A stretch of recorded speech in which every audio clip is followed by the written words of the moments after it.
Keterangan tersangka pembunuhan ibu dan anak di Subang, Muhammad Ramdhanu saat prarekonstruksi timbulkan pertanyaan. Diduga ada yang terlewat dari keterangan Danu jika dilihat dari prarekonstruksi. Hal itu terkait posisi kedua jenazah saat dibawa dan dinaikkan ke mobil Alphard.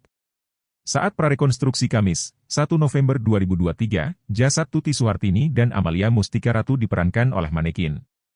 Untuk 3 tersangka lain, yakni Yosef, Arigi dan Abi Aulia diperankan oleh pemeran pengganti. Pada rekonstruksi itu, Danu memeragakan adegan menyeret jasad Tuti dari pintu belakang hingga ke parkiran. Ada pula adegan Danu menunggu di samping garasi hingga akhirnya masuk ke dalam rumah. Usai Tuti dan Amel dieksekusi, kedua jasadnya kemudian dibawa ke mobil Alphard.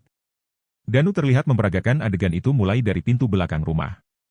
Pada prarekonstruksi itu, jasad Tuti terlihat mengenakan daster.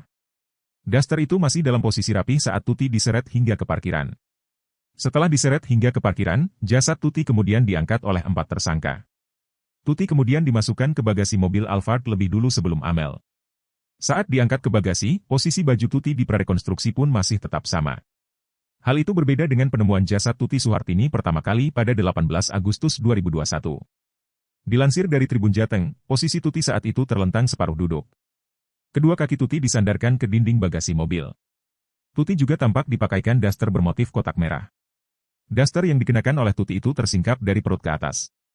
Kemudian bagian pinggang ke bawah ibu 2 anak itu tampak hanya mengenakan celana dalam.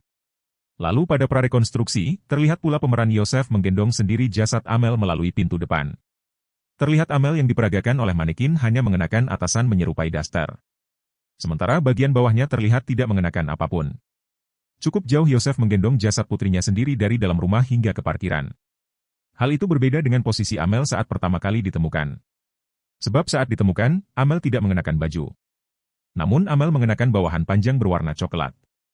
Jasad Amel juga diposisikan menindih Tuti. Kemudian kepalanya membujur ke kanan atas di atas perut Tuti. Posisi Amel yang masih mengenakan celana ini juga disampaikan oleh Ahmad Taufan. Sementara itu, Dirkrimum Polda Jabar, Kombes Surawan mengatakan bahwa keterangan Danu sudah sesuai.